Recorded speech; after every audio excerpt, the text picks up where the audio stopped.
At Norfolk Naval Hospital, Nurse Sophia Carter endures daily humiliation from arrogant Dr. Harrison Blake, who treats her like she's incompetent and worthless.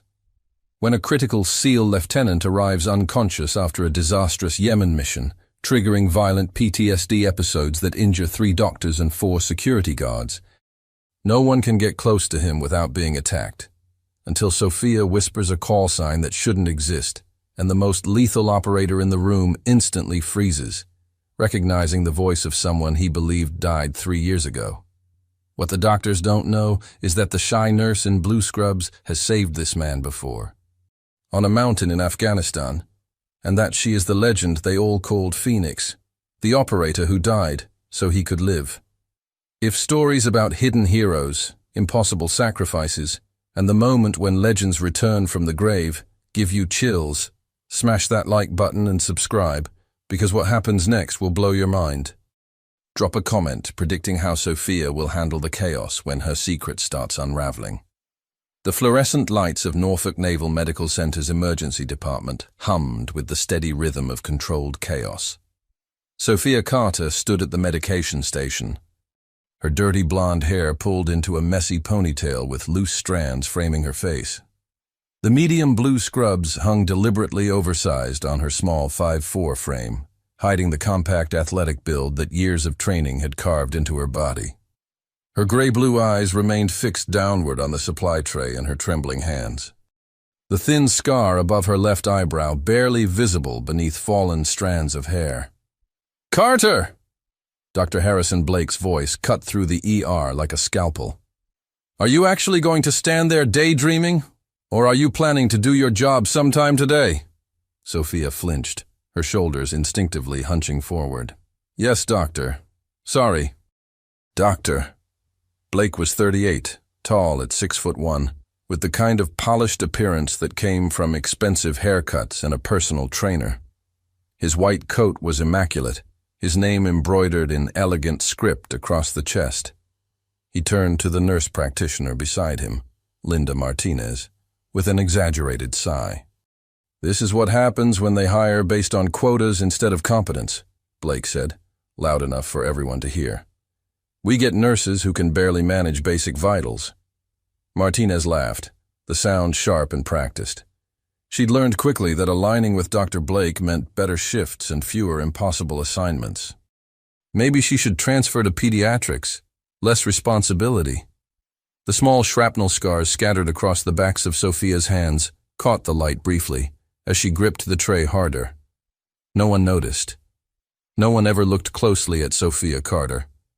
She was designed to be forgettable, invisible, unremarkable. That was the entire point. "Carter." "Room 7 needs an IV line placed," Blake ordered, gesturing dismissively. "Try not to stick the patient more than 3 times. I know that's challenging for you." Sophia's hands shook harder as she picked up the IV kit. "Yes, doctor." She'd been working at Norfolk Naval for 11 months. 11 months of deliberate incompetence, trembling hands, and swallowed dignity. 11 months of being exactly what she needed to be. A forgettable nurse who barely passed certification, who didn't belong in a high-stakes military hospital, who everyone pitied or dismissed.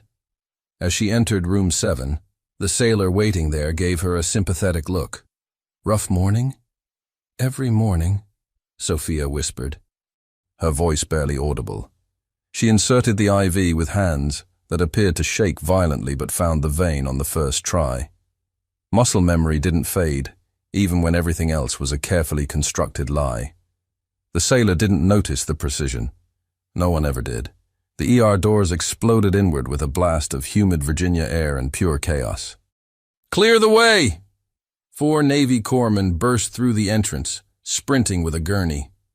"SEAL operator, multiple GSWs and shrapnel wounds. BP crashing. He's combative as hell." The man on the gurney was younger than the patient Sophia usually saw in the ER, maybe 32. Built like a weapon at 6'2" and 230 pounds of lethal muscle. His tactical uniform was shredded and soaked with blood. His face was twisted in a mask of rage and pain, his eyes wild and unfocused. "Lieutenant Marcus Drake," the lead corpsman shouted, Multiple gunshot wounds to chest and shoulder. Shrapnel to the abdomen. Evac'd from Yemen 6 hours ago. He's been fighting us the entire flight. We couldn't sedate him. The ER erupted. Dr. Blake abandoned his paperwork and sprinted toward Trauma Bay 1. Get him in here now. Someone page surgery. I want blood typed and crossed and get me a central line kit. Sophia pressed herself against the corridor wall, her gray-blue eyes suddenly tracking every detail with laser focus. She scanned Drake's body language, his wound patterns, the way his hands moved even as blood poured from his chest. He wasn't just combative. He was operational. His brain had locked into combat mode, and he was fighting ghosts that only he could see. Hold him down, Blake ordered as 6 staff members tried to transfer Drake to the trauma bed. It was like trying to restrain a wounded tiger. Drake's eyes were blown wide, pupils dilated. He wasn't seeing the hospital. He was still in Yemen, still in the firefight that had nearly killed him. Ambush left, Drake roared, his voice raw. RPG incoming! Get down! He swung a massive fist, catching an orderly directly in the sternum and sending the man flying backward into a crash cart. Medical equipment scattered across the floor in a deafening crash of metal and plastic. Jesus Christ! Dr. Martinez screamed, backing away. He's going to kill someone! Drake grabbed a nurse by the arm, not violently, but with military efficiency. He twisted, rotated, and suddenly the nurse was on the ground, and Drake had somehow torn free from 3 corpsmen despite the blood loss that should have rendered him unconscious. Need extraction! Drake gasped, rolling off the bed and hitting the floor hard. His hands swept across his chest, searching for gear that wasn't there. Radio check. Position compromised. He was checking corners, calculating fields of fire, his training overriding the fact that he was dying. Security burst through the doors, 4 armed guards in tactical gear. Lieutenant Drake, stand down, the lead guard commanded, hand on his holstered weapon. Sir, you need to stand down immediately. Drake grabbed a metal IV pole, swinging it in a defensive arc that forced all 4 guards to scatter. Stay back! That's an order! The security team tried to flank him. Drake, despite 3 gunshot wounds and catastrophic shrapnel damage, read their movement instantly. He threw the IV pole like a javelin, forcing them to dive for cover, then dropped into a defensive stance that would have been impressive for a healthy man. For someone bleeding out, it was terrifying. He's psychotic, Blake declared from behind an overturned supply cart he was using as cover. Martinez, get me propofol. 200 milligrams IV push now. That dosage could kill him, Martinez protested. If we don't stop him, he'll kill us first. Sophia Carter stood frozen in the doorway, forgotten, invisible. Her trembling hands had gone completely still. Her posture had shifted microscopically, shoulders back, weight perfectly balanced on the balls of her feet. She was reading Drake's movements like a language only she spoke. He wasn't fighting to hurt anyone. He was fighting to survive a threat that existed only in his fractured mind. Classic combat stress reaction triggered by catastrophic trauma. His brain had reverted to the exact moment of injury. Ambush, close quarters. Probably a building collapse or IED strike based on the shrapnel pattern. The security team was closing in, batons drawn. If they struck him while he was in this state, they'd trigger a lethal escalation. He'd kill someone, or they'd kill him. Sophia made a decision. She stepped into Trauma Bay 1. Carter, get out, Blake screamed. That's a direct order. She ignored him. She walked slowly, deliberately toward Lieutenant Drake. Her hands were open, empty, non-threatening. She kept her body language submissive, but her eyes locked onto his with an intensity that didn't match the rest of her carefully constructed performance. Lieutenant Drake, she said softly. Her voice cut through the chaos with unexpected clarity, precise and calm. Drake's head snapped toward her. He was swaying, his face gray from blood loss, his tactical vest torn and hanging off his shoulder. Stay back, he growled. But there was confusion in his voice now. She wasn't moving like the others. She wasn't afraid. Sir, Sophia said, taking another step. You're not compromised. You're safe. Liar, he spat. Hostiles everywhere. Negative, Sophia interrupted, her voice shifting subtly. The timid nurse vanished. This voice was crisp, military, authoritative. Threat assessment complete. 0 hostiles present. You're stateside, sir. Norfolk Naval Medical Center, Virginia. You're home. Drake blinked, his vision trying to focus on her for the first time. He saw the blue scrubs, the hospital ID badge swinging from her neck.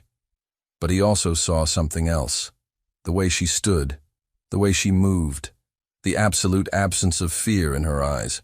Who? He started, then stumbled. His knees buckled. Sophia closed the distance in 2 impossibly fast strides, catching him before he hit the ground.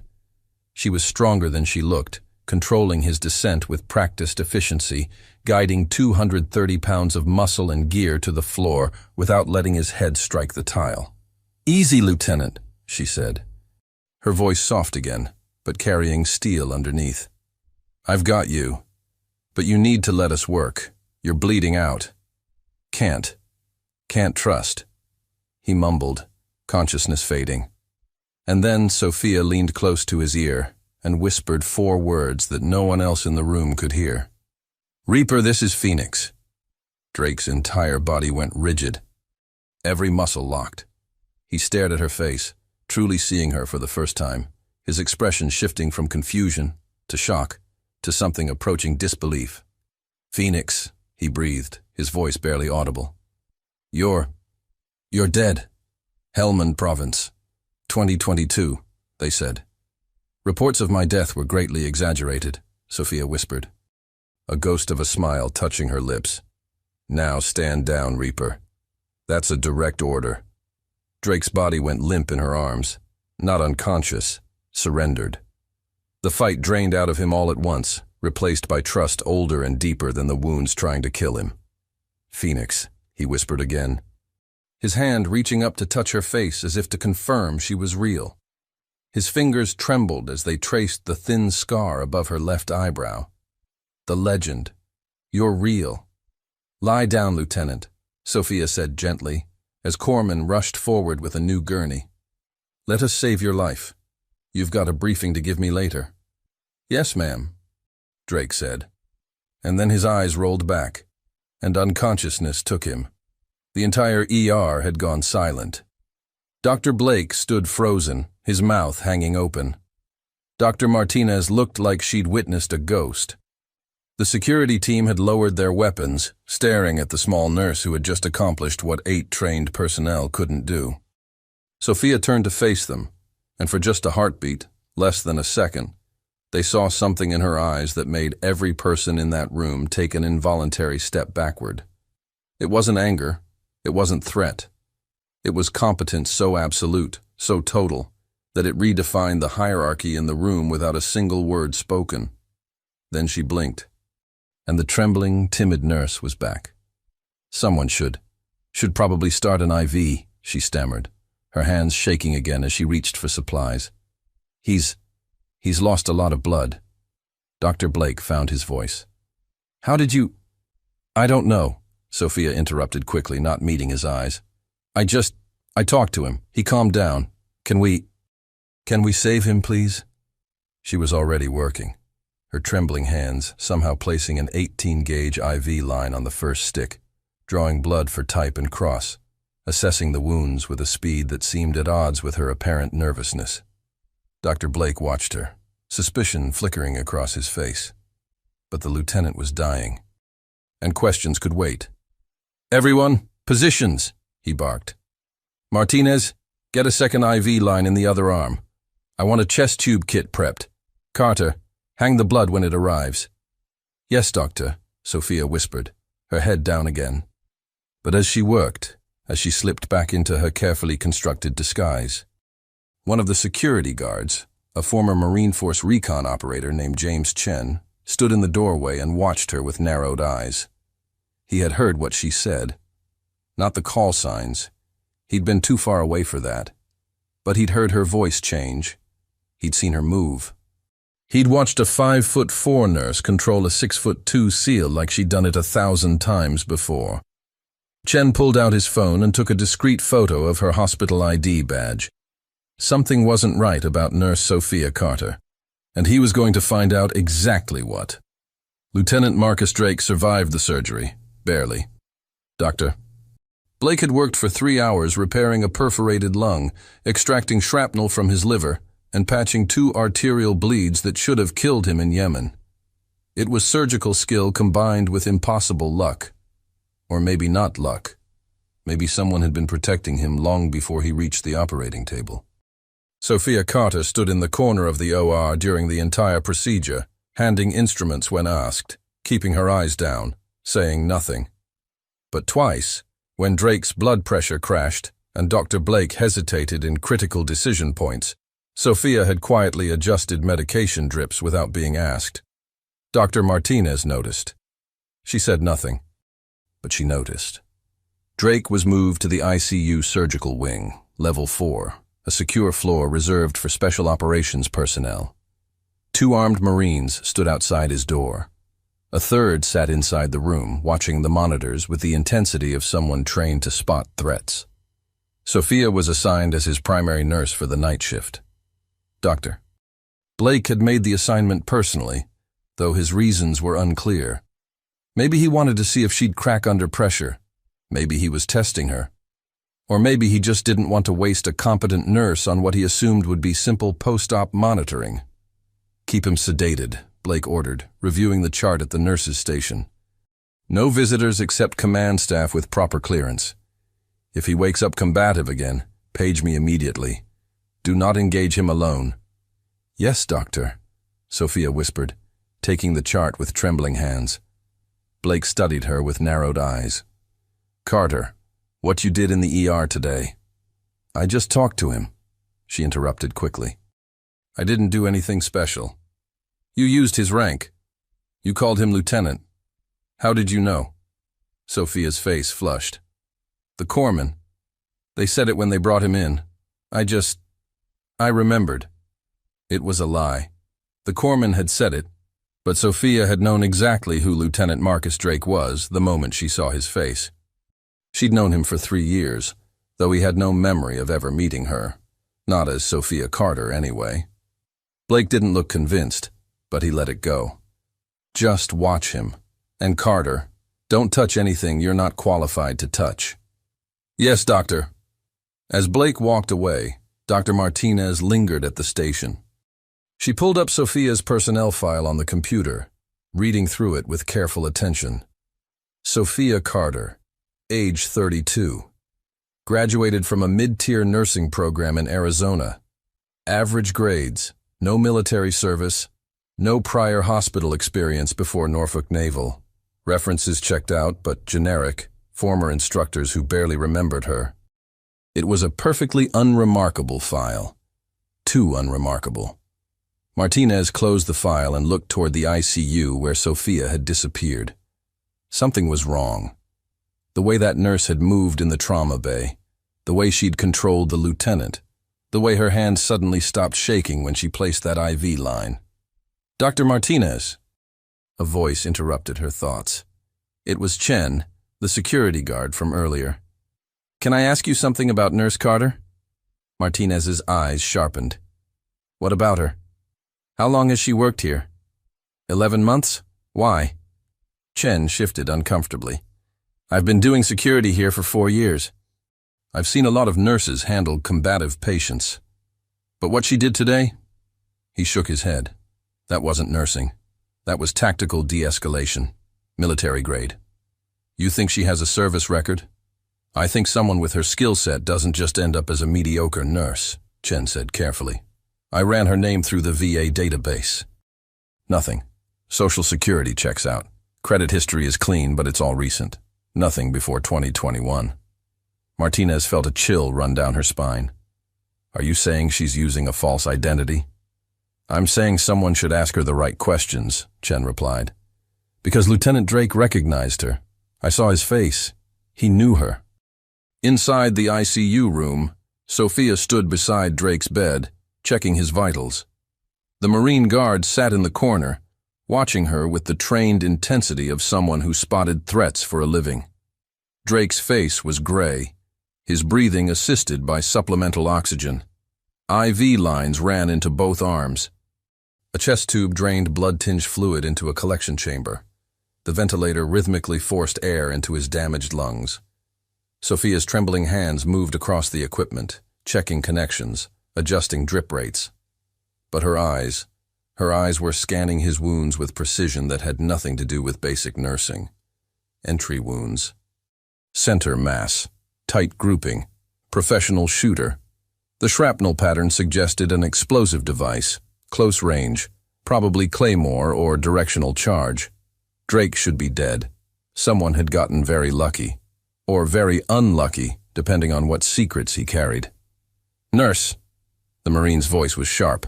Sophia jumped, her submissive posture snapping back into place. "Yes?" "You were staring at him. What were you looking at?" "I was just checking his breathing," she stammered, "making sure the oxygen flow is adequate." The Marine didn't look convinced. He stood up, taking a step toward her. He was 6'3", muscular, intimidating. "Ma'am, with respect..." "I've been doing close protection for 6 years. I know when someone is lying." Sophia backed toward the door, her eyes wide, her body language screaming vulnerability. "I'm not lying. I don't know anything. I'm just a nurse. Please, I need to check on other patients." The heart monitor alarm suddenly shrieked. Both Sophia and the Marine spun toward the bed. Drake's body was seizing, his back arching off the mattress, his teeth clenched. The monitor showed a heart rate of 190 and climbing. "Code blue!" the Marine yelled, lunging for the emergency button. But Sophia was already moving.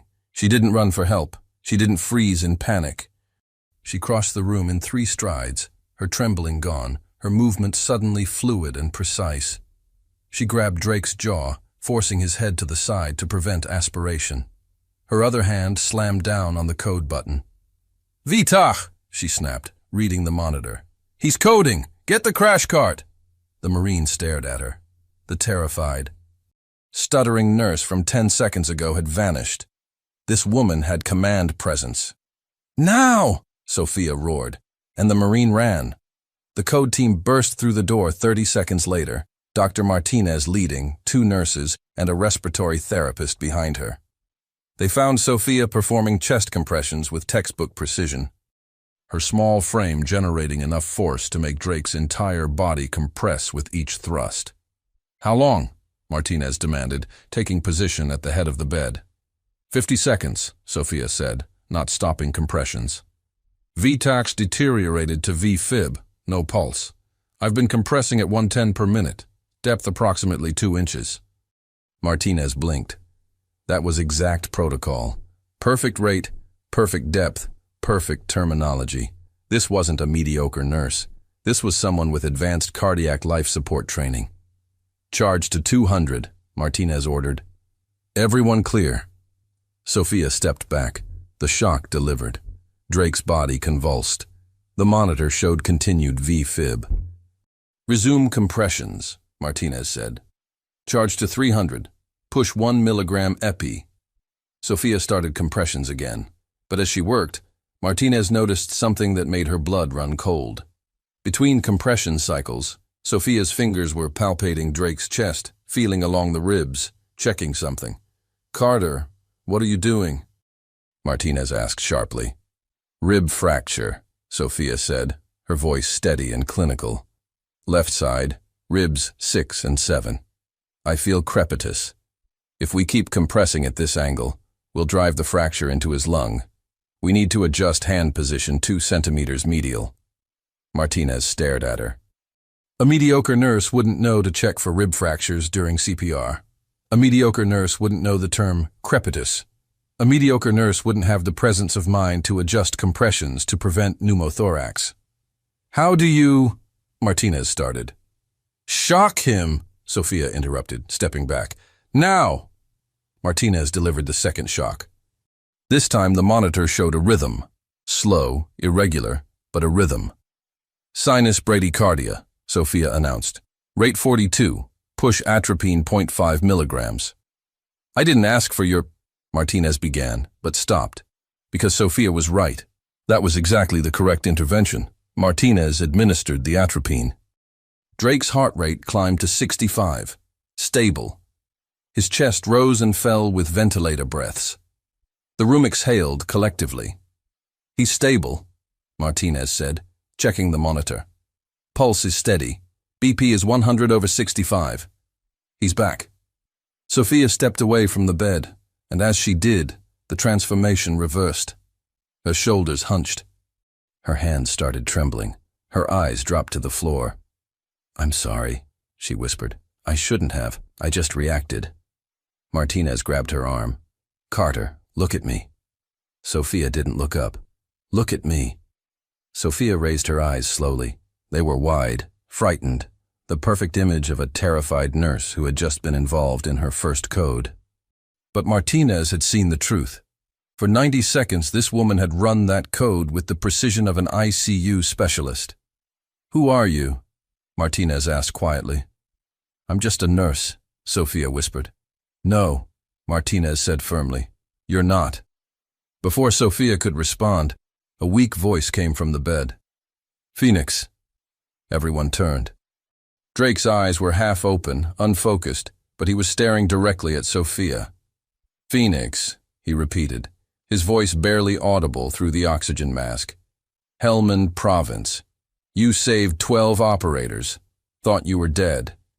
Martinez's grip on Sophia's arm tightened. "What is he talking about?" "He's delirious," Sophia said quickly. "Post-cardiac arrest confusion. It's normal." "You're the ghost," Drake slurred, his hand reaching weakly toward her. "The legend. They said you died in the explosion, but you're here. How?" His eyes rolled back. Unconsciousness reclaimed him. The room was silent. Martinez released Sophia's arm and took a step back. "Nurse Carter, you're relieved of duty, effective immediately." Sophia's face went pale. "Dr. Martinez, please. I need this job." "That wasn't a request," Martinez said coldly. "Go home. Don't come back until we've had a conversation with HR and security, because right now, I don't know if you're a hero or a threat. And until I do, you're not touching another patient in this hospital." Sophia stood frozen for a moment, then nodded. She walked toward the door, head down, shoulders hunched. But as she passed the Marine guard, he saw something that made him reach for his radio. The thin scar above her left eyebrow, the small shrapnel marks on her hands, the way she moved. Even in defeat, weight balanced, always aware of exits. "Control, this is Ramirez," he said quietly into his radio. "I need a priority background check. Subject is Sophia Carter, RN. I think we have an infiltrator." Sophia Carter didn't go home. She went to the hospital parking garage, climbed into her beat-up Honda Civic, and sat in the darkness, thinking. This was bad. She'd been made. Not completely, but enough that questions would be asked.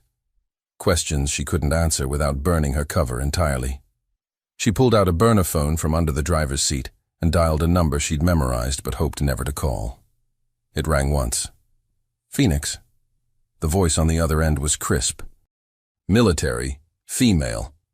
You're not supposed to contact us unless—" "I'm compromised," Sophia said quietly. "The SEAL recognized me. He said my call sign in front of witnesses." Silence on the line. Then, "Extraction protocol?" "Not yet," Sophia said. "He's still critical. If I disappear now, they'll know something's wrong. And whoever shot him will finish the job. That's not your mission." "It is now," Sophia said firmly. "He didn't get shot by accident. Professional hit. Someone wanted him dead. And I'm the only person in this hospital who can keep him alive long enough to find out why." Another pause. "You're requesting operational authority?" "I'm requesting 24 hours, Sophia said. "If I can't secure the situation by then, I'll disappear. But Reaper knows something worth killing a SEAL lieutenant over. Phoenix, your cover is more important than one man." "He's not just one man," Sophia said, her voice hard.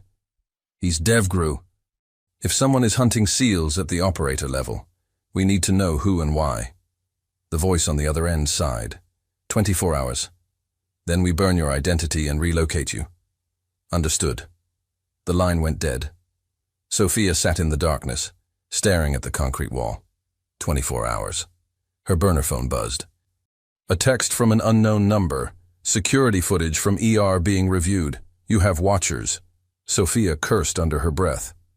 She started the car and drove, not home, but away from the hospital. She needed a plan, and she needed it fast. Sophia drove to a 24-hour diner 3 miles from the hospital. She needed to think. She needed a plan that didn't end with her disappearing into witness protection for the 3rd time in her life. Inside the diner, she ordered coffee and sat in a corner booth where she could watch the door. Old habits.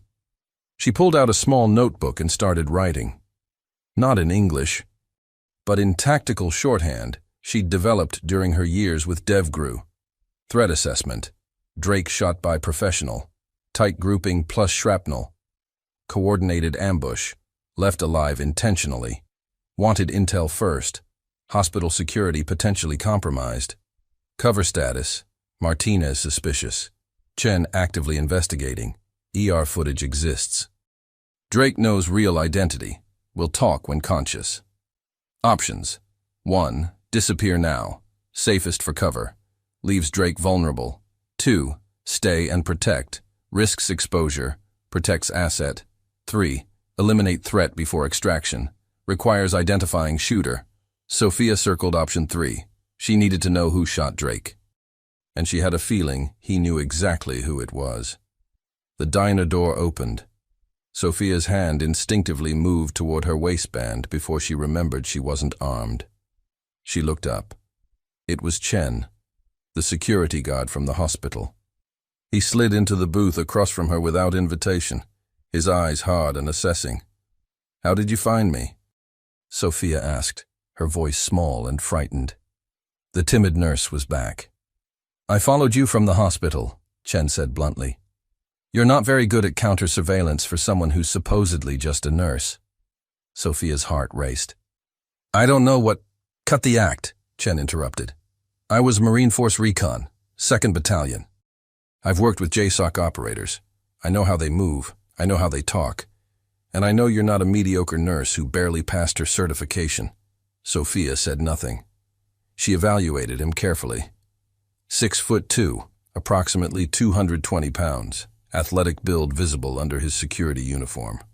Wedding ring. 41 years old based on the file she'd memorized when she first arrived at the hospital. Honorable discharge, Purple Heart, Bronze Star, a warrior, not an enemy. "What do you want?" she asked quietly. "The truth," Chen said. "Because Lieutenant Drake is in my hospital, on my watch, and someone tried to kill him in Yemen. And the only person who could calm him down, the only person he trusts, is a nurse who shouldn't exist." "I exist," Sophia said softly. "I'm sitting right here." "Sophia Carter exists," Chen corrected. "But who are you really?" Before she could answer, her burner phone buzzed. She glanced at it. The message made her blood run cold. Second attempt imminent. Drake compromised. Asset inside hospital. Sophia stood up abruptly. "I have to go back." "Back where?" "The hospital. Someone's going to try to kill him again tonight." Chen stood with her. "How do you know?" "Because that's what I would do," Sophia said. And for the first time, the mask slipped completely. Her voice was hard. "Tactical. Commanding. The first attempt failed. He's vulnerable in the ICU. Limited security. If I were running the op, I'd hit him within the next 6 hours before he regains consciousness and talks." Chen stared at her. This wasn't the trembling nurse. This was a warrior. "Who are you?" he asked again. Sophia looked him in the eye. She made a decision. She didn't have time to operate alone, and she needed someone inside the hospital who understood what was coming. "My name is Lieutenant Commander Sophia Torres," she said quietly. "DevGru, SEAL Team 6. I was one of the first women to pass selection. I operated for 6 years before I was declared killed in action in 2022.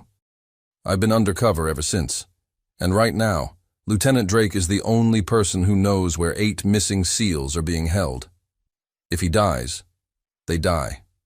Chen processed this information in silence. Then he pulled out his phone and made a call. "Who are you calling?" Sophia demanded. "Hospital Security Command. We're locking down the ICU. No one in or out without clearance. That won't stop a professional." "Then what will?" Sophia's eyes were cold, gray-blue like winter water. "Me." They arrived back at the hospital 17 minutes later. The ICU floor was quiet, lights dimmed for night shift. 2 Marines still stood outside Drake's door, alert and armed. Sophia approached the nurses' station.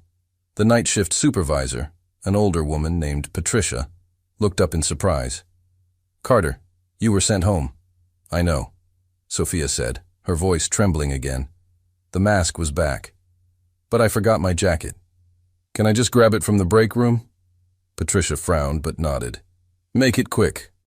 Sophia walked past the nurses' station, but instead of going to the break room, she slipped into the supply closet.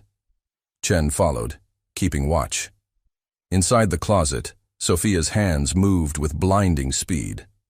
She grabbed surgical gloves, a scalpel, hemostatic gauze, and a small bottle of lidocaine. She stuffed them into her jacket pockets. "What are you doing?" Chen whispered. "Preparing," Sophia said. "If someone hits Drake tonight, there won't be time for a code team. I'll have to stabilize him myself." "You're a nurse, not a surgeon." Sophia looked at him with eyes that had seen things he couldn't imagine. "I'm a combat medic with battlefield surgical training. I've done thoracotomies in the back of helicopters and cricothyrotomies under enemy fire. I can keep him alive." Chen believed her. They exited the supply closet and nearly ran into Dr. Martinez, who was reviewing charts at the station. "Carter," Martinez said sharply. "I told you to go home." "I'm sorry, Dr. Martinez." "I just needed—" An alarm shrieked. All 3 of them spun toward the ICU rooms. The alarm was coming from Drake's room. The Marines outside the door were already moving, weapons drawn, rushing inside. Sophia ran. She burst into the room ahead of Martinez, ahead of Chen, ahead of everyone. Drake was seizing again, but this time it was different. This wasn't cardiac arrest. This was neurological, and standing beside his IV pump, adjusting a syringe port, was one of the night shift nurses.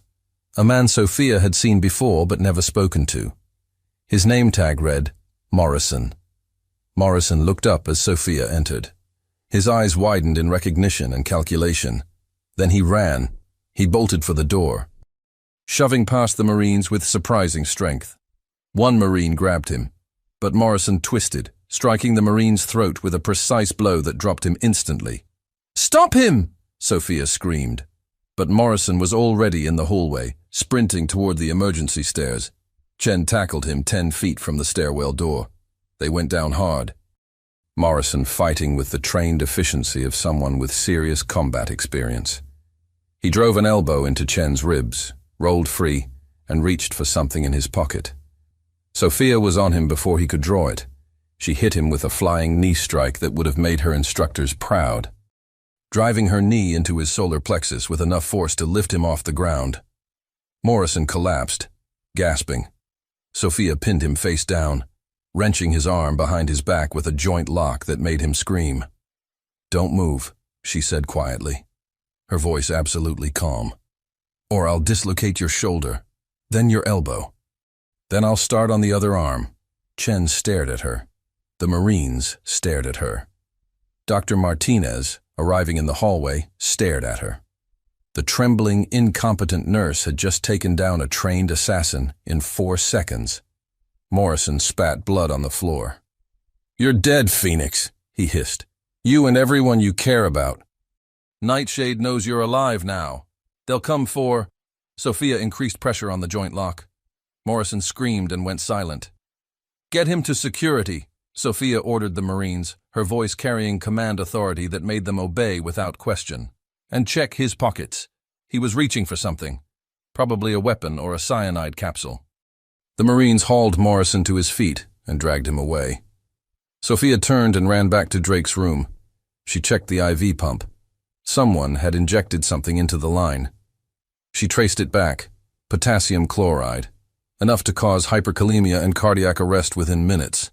She ripped the IV line out, drew blood for an emergency potassium level, and started a new line with normal saline. Calcium gluconate, 10 milliliters IV push, she ordered to no one in particular. He's hyperkalemic. We need to stabilize his cardiac membranes now, or he'll arrest. Dr. Martinez, finally finding her voice, grabbed the medication and administered it without question. Drake's heart rhythm stabilized. The room fell silent except for the beeping of monitors. Martinez turned slowly to look at Sophia Carter. "Who the hell are you?" Sophia met her eyes. The mask was gone. The truth was standing in the middle of the ICU, covered in an assassin's blood, holding the life of a SEAL lieutenant in her steady, scarred hands. "I'm the reason he's still alive," Sophia said quietly. "And if you want him to stay that way, you'll let me do my job." Martinez stared at her for a long moment. Then she pulled out her phone. "I'm calling the base commander," she said, "and NCIS, because whatever the hell is happening here just became way above my pay grade." Sophia nodded. "Good. Tell them to bring everyone they've got." "Why?" Sophia looked toward the window where the first light of dawn was breaking over Norfolk. "Because Morrison wasn't alone," she said grimly, "and they're coming back." The base commander arrived at 0530, flanked by 2 NCIS agents and a full SEAL platoon from Team 4. The hospital director, Commander Rebecca Walsh, stood in her office looking like she'd aged 10 years in the past hour. Sophia sat in the center of it all, still wearing her blood-stained scrubs, her hands folded calmly in her lap. Chen stood near the door like a sentinel. Dr. Martinez was positioned to the side, arms crossed, watching everything with clinical precision. "Nurse Carter," Director Walsh began, her voice tight with controlled fury, "in the past 12 hours you have restrained a combative SEAL using techniques that disabled trained personnel, run a code blue with ICU-level precision, and physically subdued an assassin with what witnesses describe as special operations combat tactics. Would you care to explain?" Sophia kept her eyes down, her voice soft. "I just did what I was trained to do, ma'am." "Trained by whom?" one of the NCIS agents demanded. He was tall, 40-something, with the hardened look of someone who'd spent years in the field. "Your nursing school record shows average performance, no military service, no martial arts background. Yet you moved like a SEAL." Sophia said nothing. The second NCIS agent leaned forward. He was younger, sharper, with eyes that missed nothing. "Miss Carter, or whoever you are, Lieutenant Drake is a DevGru operator. The man you subdued, Jeffrey Morrison, is former CIA Special Activities Division. He wasn't here to steal medication. He was here to finish an assassination, and you stopped him like you knew exactly what was happening." "I got lucky," Sophia whispered. "Nobody gets that lucky," the agent snapped. He slid a photograph across the desk. "This was taken from security footage. We enhanced the image near your left eyebrow. That scar, it matches the description of an operator presumed KIA in Helmand Province, 2022. Lieutenant Commander Sofia Torres, DevGru, the legend they called Phoenix." The room went silent. Sophia slowly raised her eyes. The mask was still there, but cracks were showing. "Commander Torres died in Helmand," she said quietly. "That's what the file says." "The file says a lot of things," the agent replied. "But Lieutenant Drake called you by your call sign, and you responded. So I'll ask you again, who are you?" Before Sophia could answer, the door burst open. A Marine captain entered holding a tablet, his face pale. "Sir, we have a problem." Morrison talked before he took his cyanide pill. Everyone turned. "He said there's a secondary team," the captain continued. "Nightshade operatives. They're hitting the hospital at 0600 to eliminate Drake and anyone who knows about Operation Serpent's Den. That's 45 minutes from now." Director Walsh went pale. "Evacuate Drake immediately. Get him to a secure—" "He can't be moved," Dr. Martinez interrupted. "His condition is too unstable. Moving him will kill him." "Then we fortify this location," the first NCIS agent said. He looked at the Marine captain. "How many security personnel do we have?" 16 Marines, 8 hospital security against a professional kill team. We're outgunned. The agent turned to Sophia. Commander Torres, if that's who you really are, we need your help. Sophia stood slowly. When she spoke, her voice had changed completely. The trembling was gone. The submission was gone. What remained was pure command presence. I'll help, she said. But we do this my way. No bureaucracy, no red tape. You give me operational authority over this hospital's defense for the next 2 hours, or Drake dies and Nightshade disappears. Director Walsh looked at the NCIS agents. The agents looked at each other. Finally, the first one nodded. You have tactical command, Commander. What do you need? Sophia's gray-blue eyes hardened. First, I need everyone off this floor except essential personnel.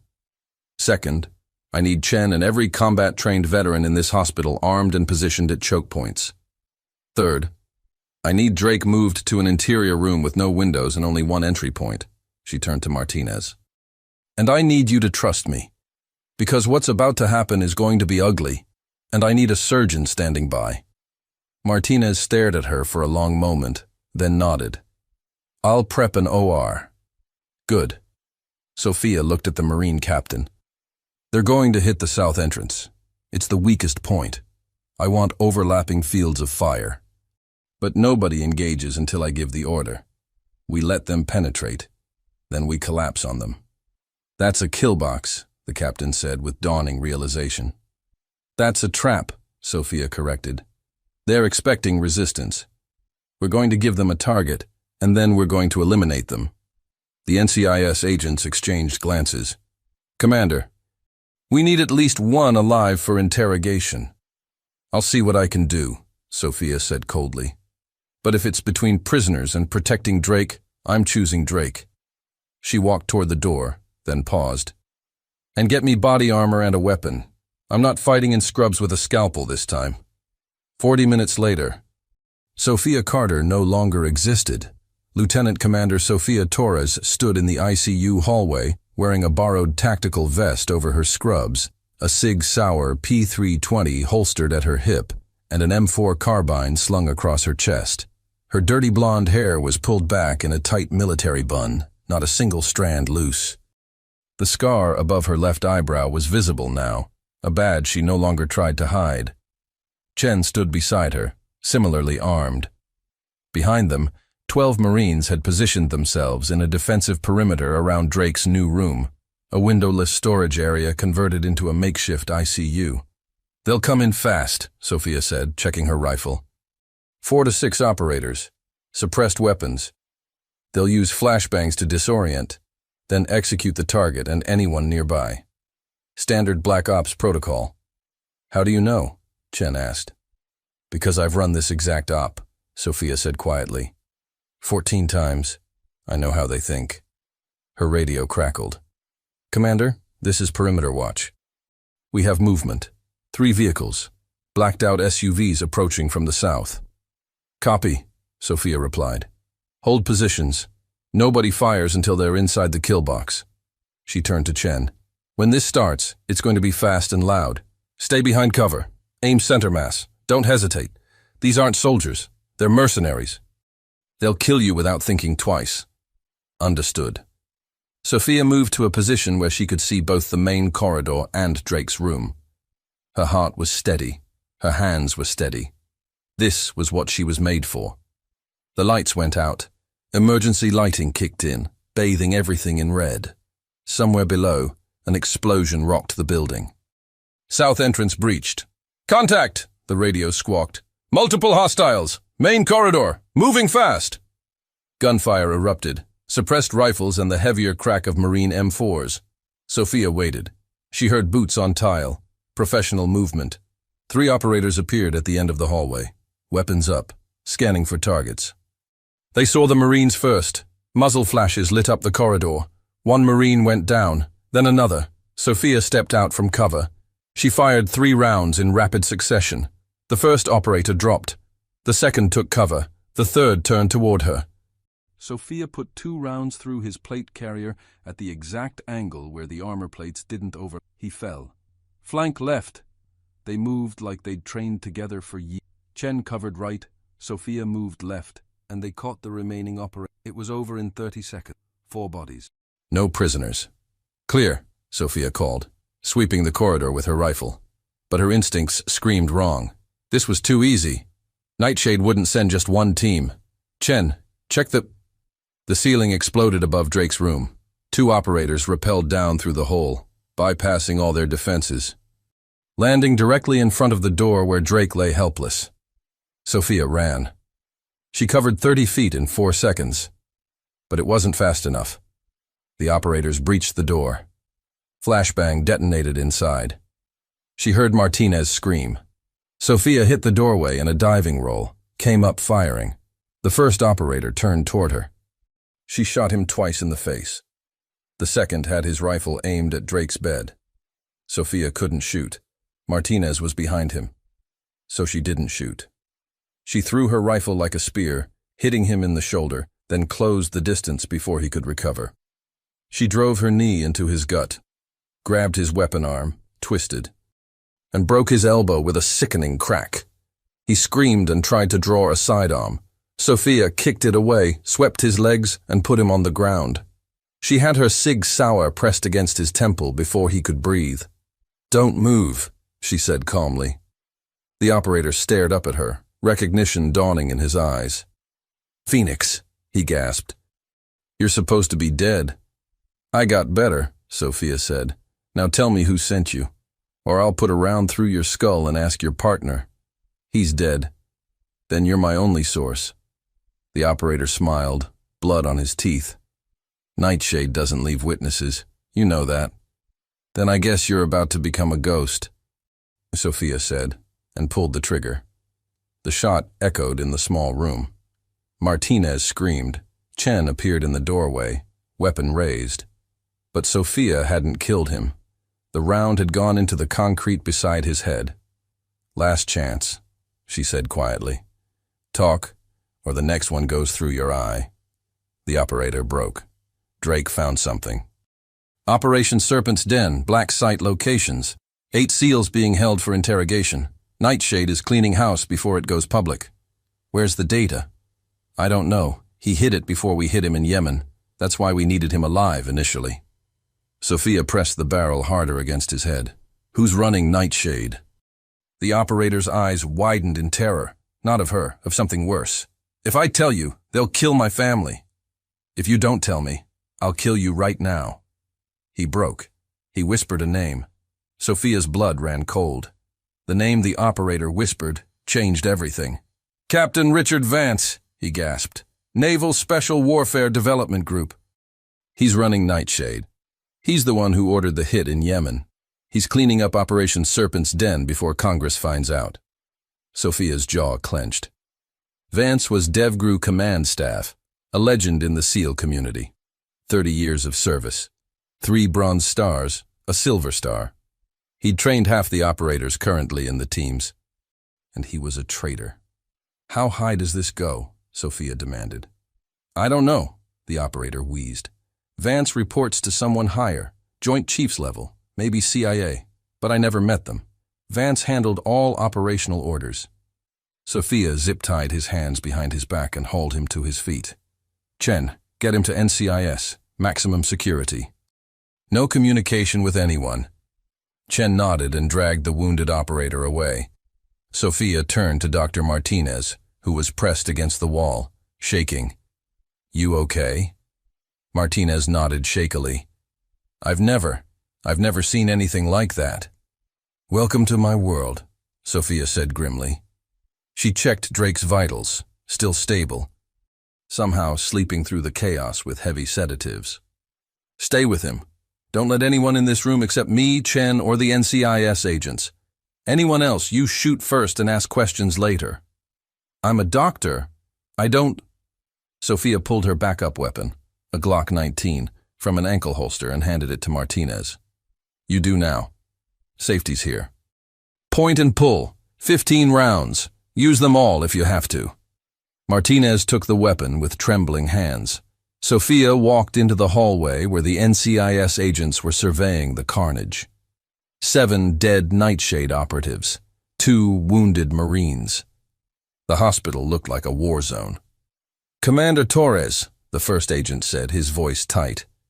"The prisoner just gave us a name, Captain Richard Vance." "I know," Sophia said. "He told me too." "That's impossible. Vance is a decorated traitor," Sophia interrupted. "And he's about to find out what happens when you hunt SEALs." The second agent pulled out his phone. "I need to report this to—" "Don't," Sophia said sharply. "If Vance has reach enough to send Nightshade operators, he has reach enough to monitor communications. The second you make that call, he'll know we're onto him. Then what do you suggest?" "We wait for Drake to wake up," Sophia said. "He's the only one who knows where the evidence is hidden. Once we have that, we can bring down Vance and his entire operation. And if Vance sends more operators, then we kill them too," Sophia said flatly. The Marines were still securing the floor when Drake's eyes opened. It was 0800. Morning sunlight streamed through the undamaged windows at the far end of the corridor. Drake lay in his makeshift ICU room, surrounded by armed guards, medical equipment, and the woman who had saved his life 4 times in 18 hours. Sophia sat beside his bed, still wearing the tactical vest over her scrubs. Her rifle leaned against the wall within easy reach. "Phoenix," Drake rasped, his voice weak but clear. "Lieutenant?" Sophia replied. "Welcome back." He looked at her with eyes that had seen too much war. "I thought you were dead." "I needed people to think that," Sophia said. "After Helmand, after what we found. It was safer for everyone if Phoenix died. But you're here now." "Because you're in danger," Sophia said. "And because 8 of our brothers are being held in black sites, tortured for information about operations that should never have existed." Drake closed his eyes. "Operation Serpent's Den. The operator confirmed it. Vance is running Nightshade. He's eliminating anyone who knows about the black sites." "Not just Vance," Drake said quietly. "It goes higher, JSOC level, maybe higher." Sophia felt the weight of that statement. "How high?" "High enough that I couldn't go through official channels," Drake said. "I had to hide the evidence where even our own people couldn't find it." "Where is it?" Drake looked at her carefully. "Do you remember the safe house in Virginia Beach? The one we used for Team 6 debriefs after the Kandahar op? The one that officially doesn't exist? That's the one. The evidence is there, hidden in the false wall behind the weapons locker. Hard drives, documents, recordings, everything needed to expose Serpent's Den and bring down everyone involved, especially Vance." Sophia stood. "Then we get it today, before he realizes you're still alive and talking." "Phoenix, wait." Drake grabbed her wrist with surprising strength. "Vance has eyes everywhere. The second you go for that safe house, he'll know. He'll send everything he has." "Let him," Sophia said coldly. "I've been hiding for 3 years. I'm done hiding." Drake studied her face. "You've changed." "I died," Sophia said simply. "Death changes people." She gently removed his hand from her wrist. "Rest, Lieutenant. I'll get the evidence, and then we're bringing all of them down." Drake nodded weakly. "Phoenix, thank you for saving me, for coming back." Sophia paused at the door. "You'd have done the same for me, Reaper. That's what teammates do." 30 minutes later, Sophia and Chen were in an unmarked SUV heading toward Virginia Beach. The 2 NCIS agents followed in a second vehicle. They'd contacted a SEAL Team 4 commander they trusted, one of the few people in naval special warfare who wasn't connected to Vance. "This is insane," Chen said, checking his rifle. "We're about to break into a classified facility to steal evidence against a SEAL captain." "Not steal," Sophia corrected. "Retrieve. The evidence belongs to Drake. We're just collecting it." "You know Vance will have people watching that safe house." "I'm counting on it," Sophia said. Chen looked at her. "You want them to come?" "I want Vance to commit his remaining assets," Sophia said. "Because once they're dead, he'll have nothing left. He'll be exposed, vulnerable. Then we take him down." They arrived at the safe house just after 0900. It looked like an ordinary beach house. Faded paint, weathered deck furniture. Nothing suggested it was a SEAL team operation center. Sophia approached the door, keyed in a code that should have been changed years ago but apparently hadn't been, and entered. The interior was dark, dusty, clearly unused for months. "Clear the rooms," Sophia ordered. "I'll get the evidence."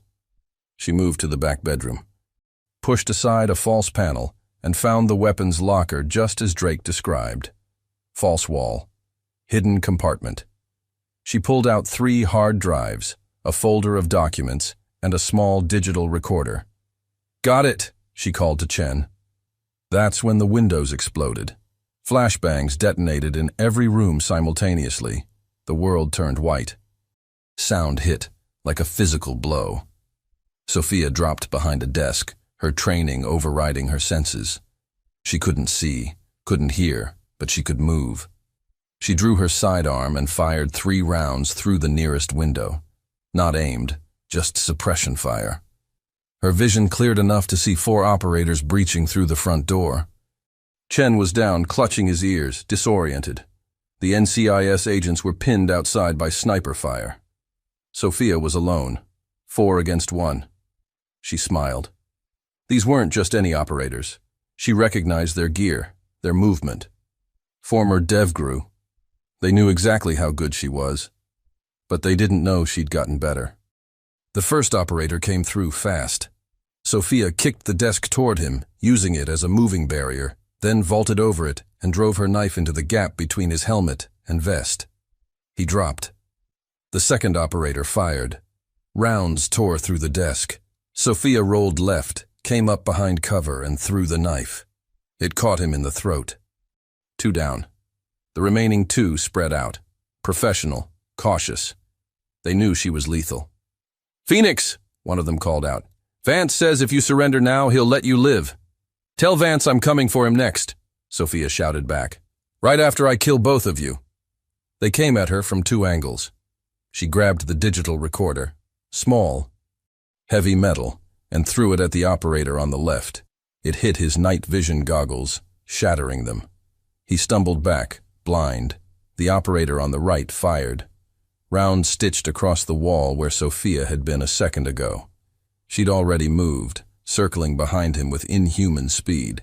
She hit him with a strike to the kidney, grabbed his rifle, and used his own momentum to drive him into the wall. His helmet cracked against drywall. She disarmed him, reversed the rifle, and put 3 rounds through his vest at contact distance.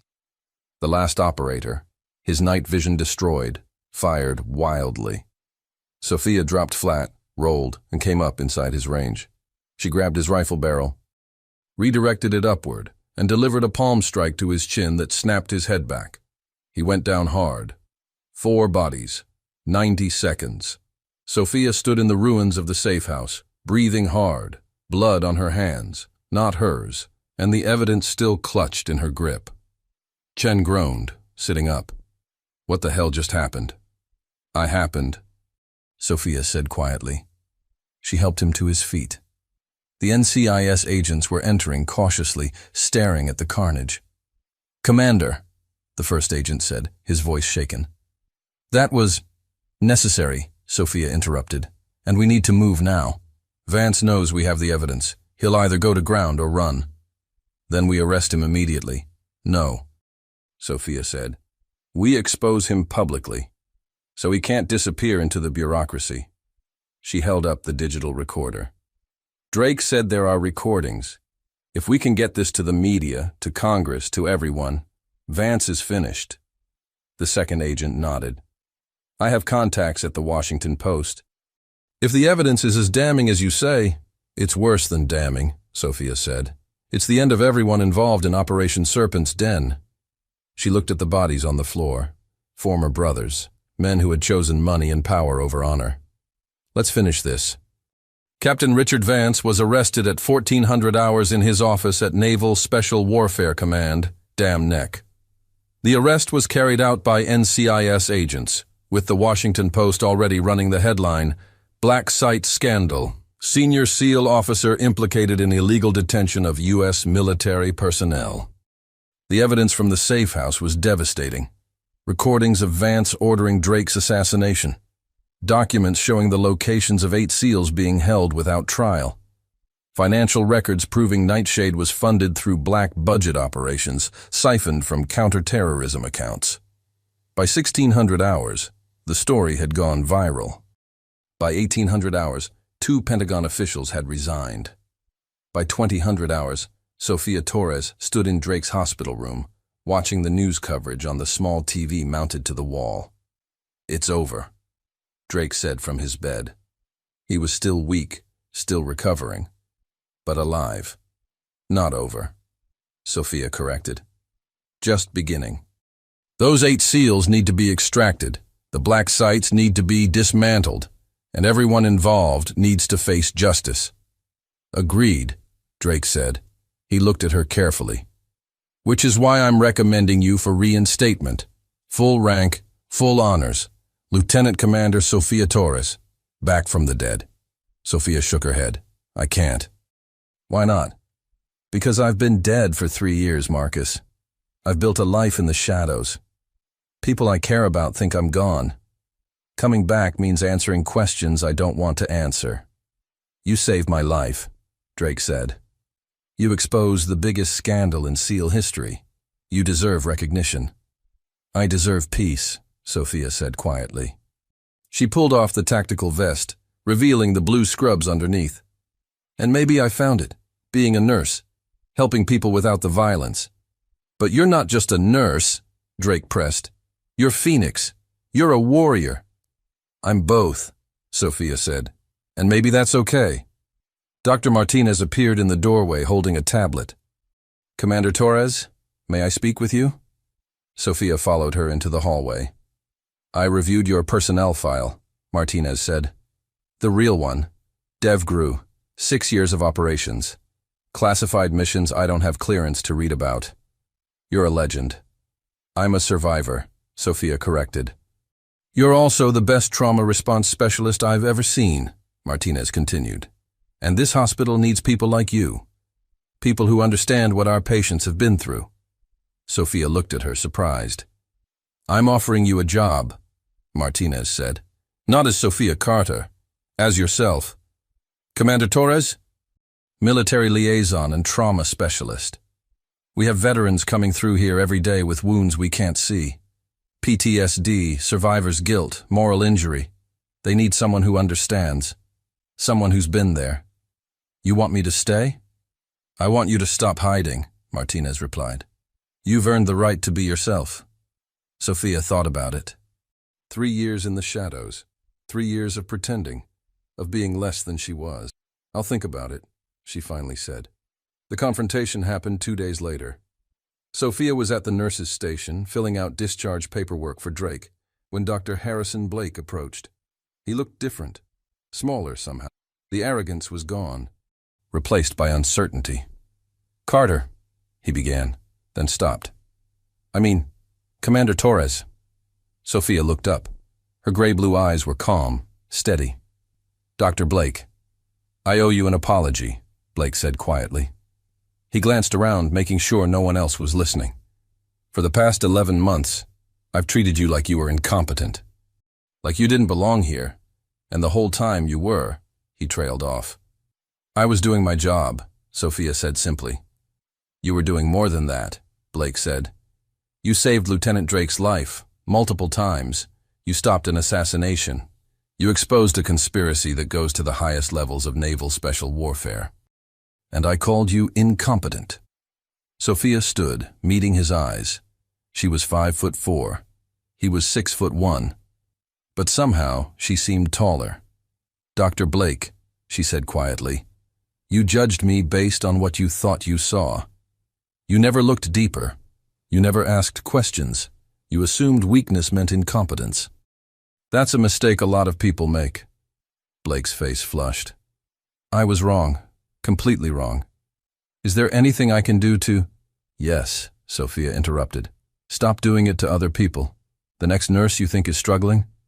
Maybe actually help them instead of humiliating them, because not everyone has a secret identity to fall back on. Some of them are actually struggling, and they deserve better. Blake nodded, chastened. You're right. I'm sorry. Sophia picked up her paperwork and walked away. Behind her, Blake stood in the corridor, looking like a man who'd just been taught a lesson he should have learned years ago. 3 days after Vance's arrest, Sophia stood in Drake's room as he prepared for discharge. He was still weak, but recovering faster than expected. The other 7 SEALs were extracted this morning, Drake said, reading from a secure tablet. All alive. Some injuries, but they'll recover. Because of you. Because of you, Sophia corrected. You're the one who found the evidence. You're the one who risked everything. And you're the one who kept me alive long enough to use it. There was a knock at the door. Chen entered, followed by 6 men in Navy utilities, SEAL Team 4 operators. Sophia recognized 2 of them from her DevGru days. The lead operator, a massive man with a red beard and a chest full of ribbons, stepped forward. Commander Torres, he said formally, I'm Senior Chief Mike Garrett, Team 4. On behalf of Naval Special Warfare, I wanted to thank you personally. What you did, saving Drake, exposing Serpent's den, you saved lives. SEAL lives. Sophia felt her throat tighten.